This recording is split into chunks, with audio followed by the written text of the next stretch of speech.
top 5 songs. The criteria here was 7 minutes. I almost said 10, and then I was like, no, I think 10's too long. Like 7 seemed perfect. So here we go. Joey, you're number 1. You're up. All right. Or you're number 5. Well, this one was just, I guess, more fresh in my head. I love this album by Zayo. This was from 2 or 3 years ago now, but I just felt like Zayo was again at their peak after 30 years or whatever it's been. But they have one song on here. It's the last one. It's called The Web. And it starts out real slow, and it builds up and it gets heavy and it goes back down and it gets heavy and it goes back down. And it's, for any Zayo fan, this is really good. It's over 10 minutes long, but you just feel it as you're going through. So is it brutal heavy, or is it like more kind of like a Metallica epic heavy? Or no, there's some brutal heavy in it.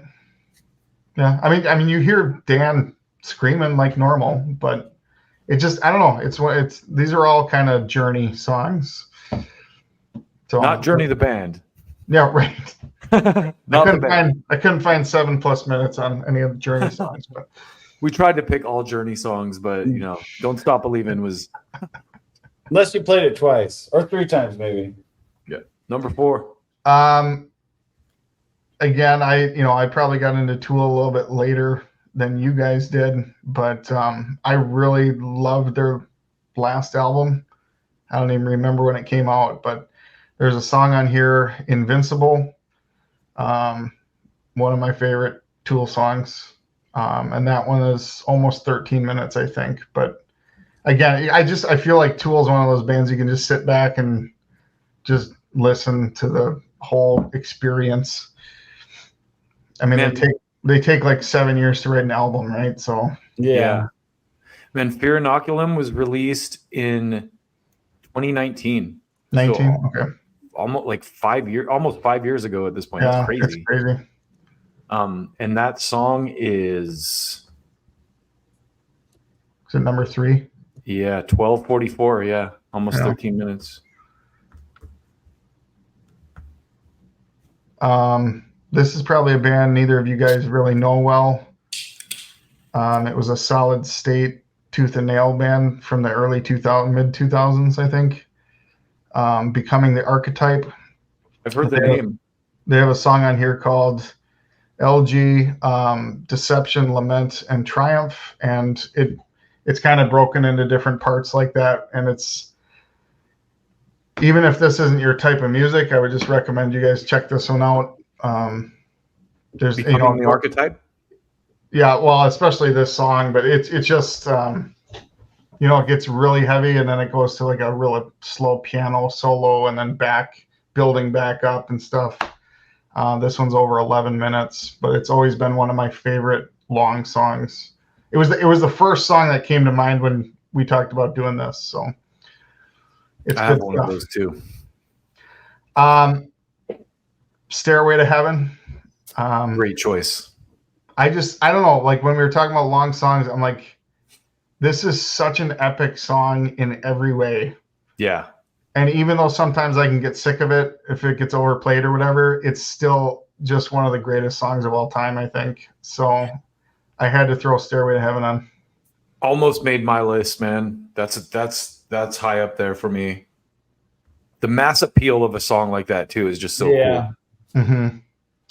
And then my number 1, and this one is probably number 1 just more so because it has a personal meaning to it. Blackbird by Alter Bridge.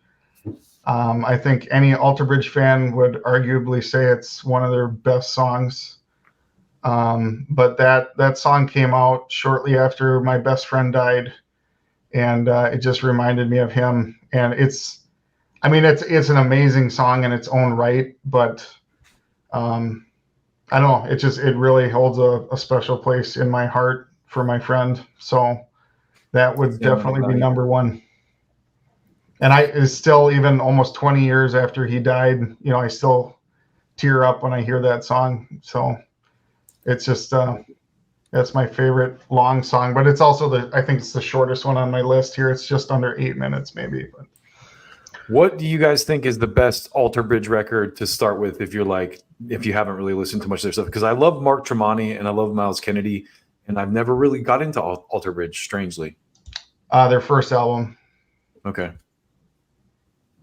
I'm trying to think of the name of it now. I can't even think. It's one of my favorite albums, and I can't even think of the name. Might be self-titled even. Is it One Day Remains or something? Yeah, One Day Remains. But like that is in my top 3 favorite albums of all time. Nice. Okay. Yeah.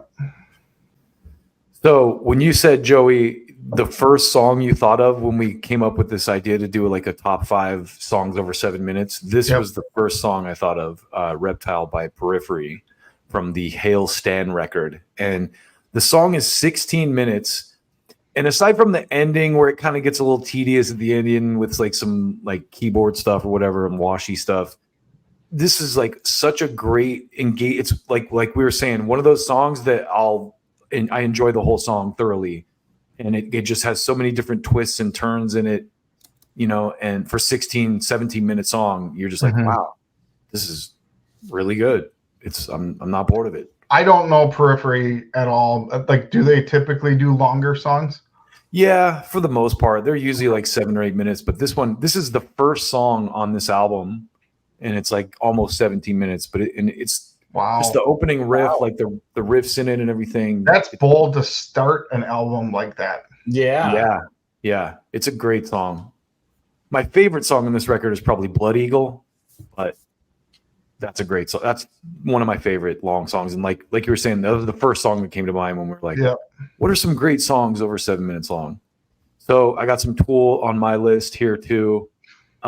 This is another one of those songs that just has everything for me.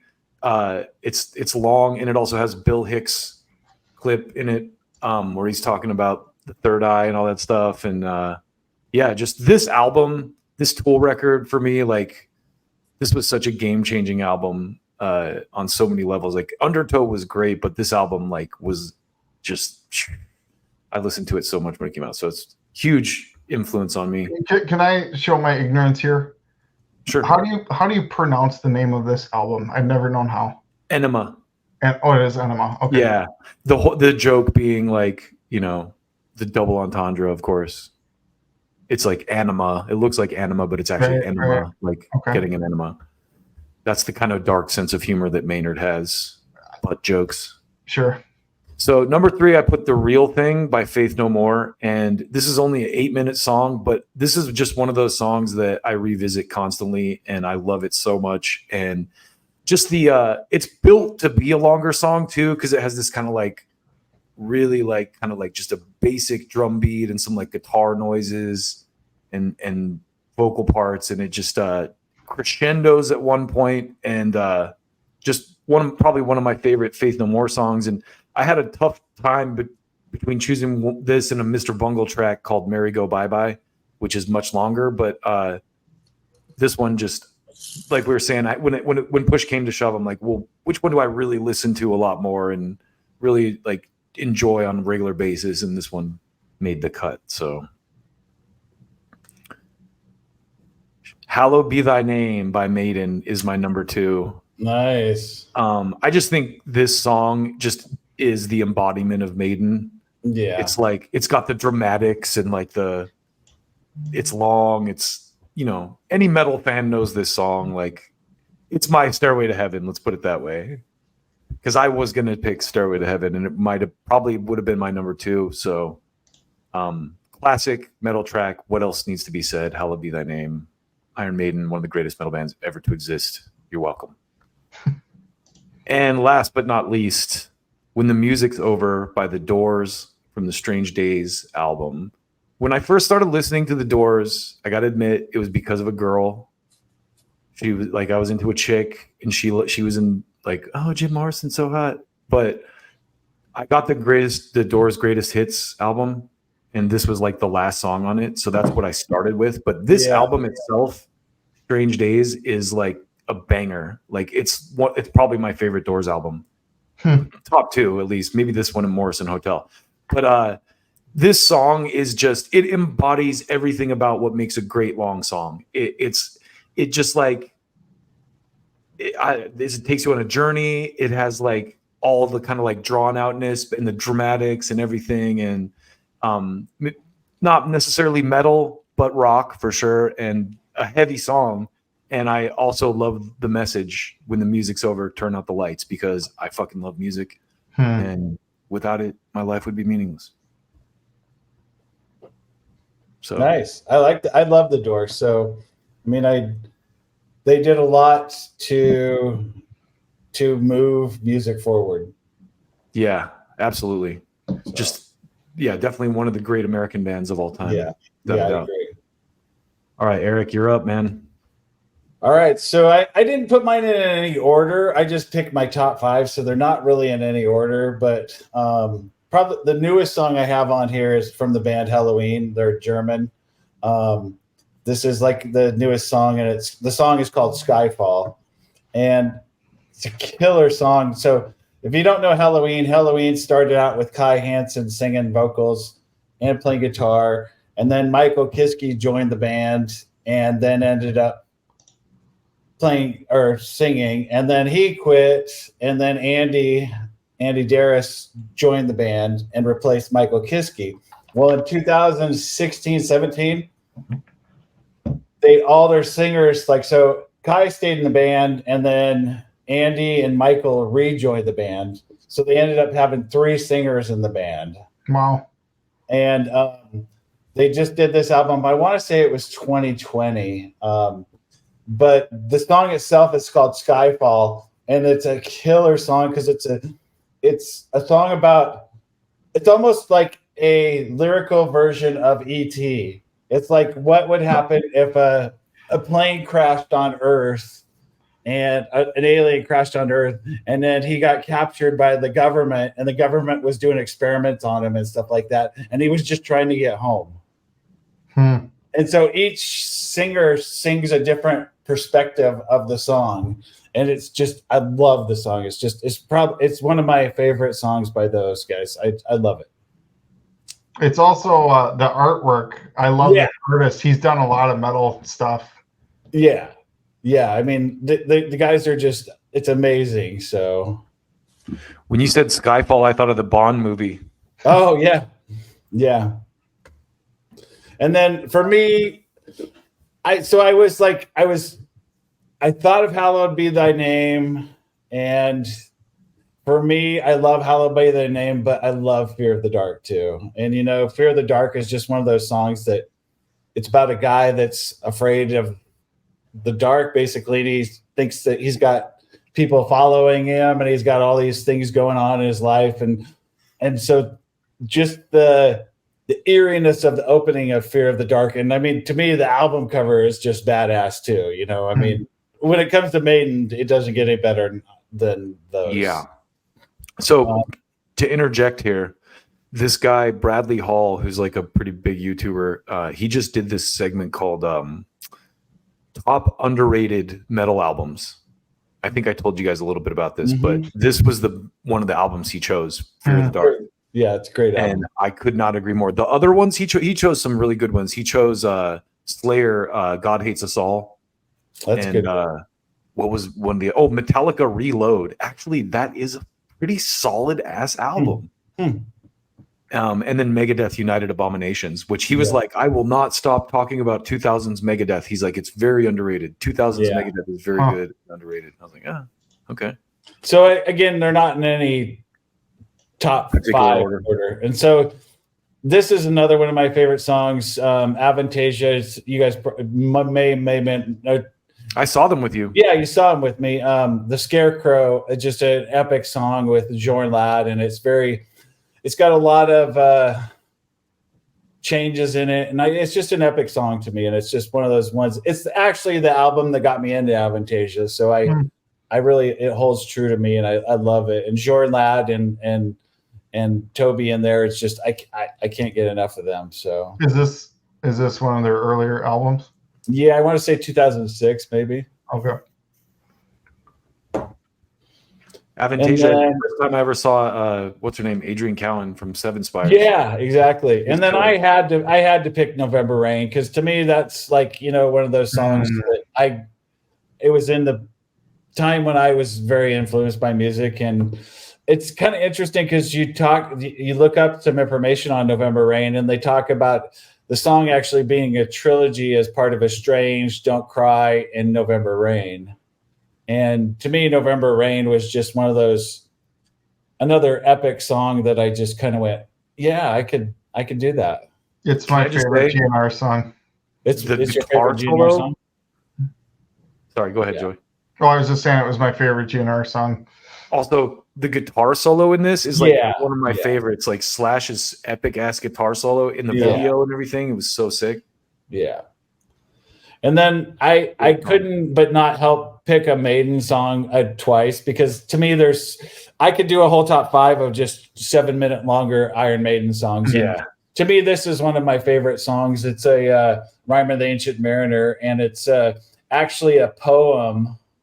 It was based on a poem by Samuel Coleridge, and it tells the story about a ship that the captain ends up shooting an albatross, and the sea takes revenge on him.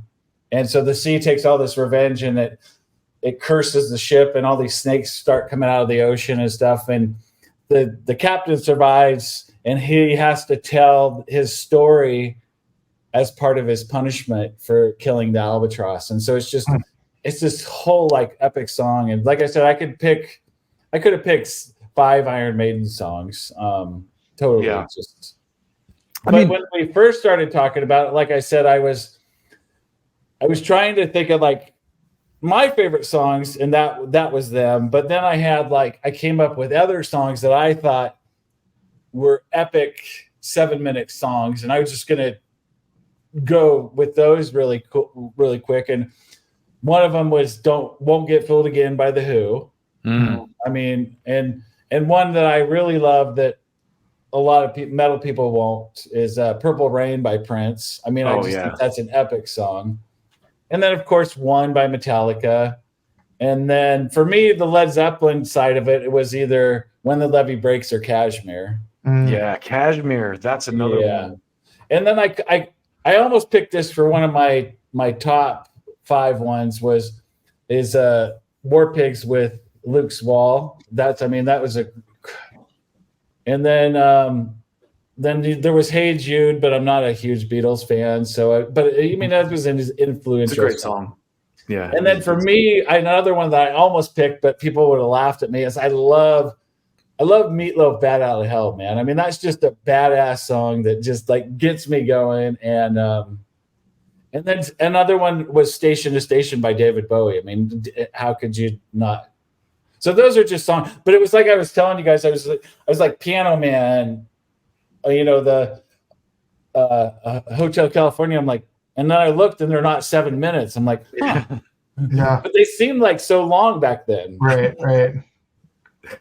That's crazy. Yeah, I thought the same thing. I was like, there's a couple songs I could pick for this list, but like that Doors song, that was one that came like, what's a really long song that I just played the shit out of, and that is absolutely it. Like, I told my wife what we were talking about tonight, and I said, "What's your favorite long song?" And she's like, I'm like, "It's got to be over 7 minutes." She's like, "Bohemian Rhapsody," and I looked it up, and I'm like, it's shorter than 7 minutes. So is it really? Yes, that's what I mean. You think these epic songs that are like, you think they're 7 minutes, and they're not. Right. Yeah, I think 7 minutes was a good cutoff. Yeah. Because there's a lot of stuff that's like just over that, but also metal is like the best genre to do this with, because it's like, you know what I mean? I don't think there's a lot of other genre, metal and rock, like outside of metal and rock, like there's not a lot of bands that have songs this long. Yeah. Right. Yeah. So